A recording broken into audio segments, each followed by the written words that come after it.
Darren, I know a heartbreaking win for you last time out. I guess talk to me about kind of, I guess that result. What you think maybe went wrong there? Cub's a dangerous guy. He's always got a lot of knockout power. I knew he could catch me like that. It was one of those things, you take a fight against Cub, you know he could catch you. And I just left my defense down for a second. I stood still. I was moving really well. I stopped for a second. I dropped my hand a little bit, and he exploded. It was fast. So just, keep my head moving, keep my hands up, just try to work my defense a little bit more has been kind of a goal now. Is there any part of you that was like, come on, man, I was just getting started? Have you never watched the Darren Elkins fight before?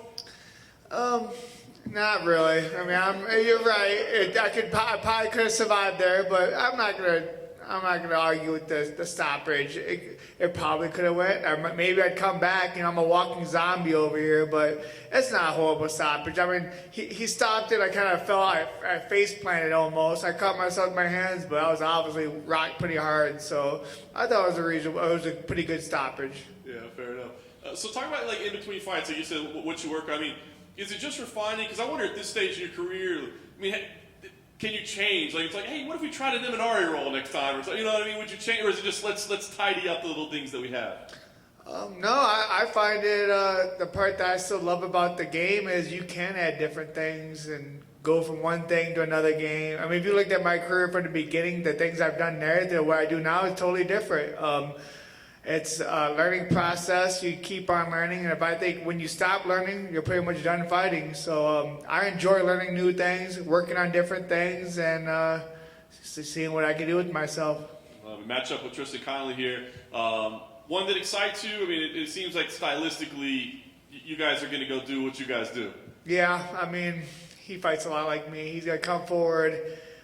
He's not afraid to stand up. He's not afraid to grapple. He pushes a hard pace. Like I said, he fights a lot like me. When I watch him, I'm like, oh, okay, this is going to be a fun one.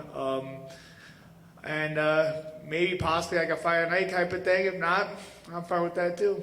I was going to say, do you go into fights thinking, I bet we could get fight of the night? Because normally that means it's back and forth. You probably got rocked a little. Nah, I try not to go into the fight of the night. Now, performance of the night now, that's what I'm like, yeah, I can kind of shoot for performance of the night, but a fight of the night, that's when it's like, if it happens, but I never want to shoot for it. Yeah. Lastly for me, I guess talk to me about the goals at this point in your career, right? Because we know anytime you're on the card, it's going to be an exciting fight. So what do you see as kind of the guiding goal or the things that you're trying to accomplish at this point? I own quite a few of the featherweight records. Second most wins, most takedowns, second striking. I'm just trying to up my numbers and maybe break a few more records before I'm done. That's something I've been pushing for and been thinking about a lot lately. That I think I got a couple more years left. I always say I don't want to make it to 40, so I'll be 38 May 16th. So I got a couple more years. That's what I'm shooting for, and let's really up those records. You're the slight betting favorite in this fight. Is that the kind of thing you pay attention to at all whatsoever? Nah, I never paid attention to that my whole entire life. I usually like it when I'm the underdog. I have the most wins as the underdog, so it's nothing I really cared about,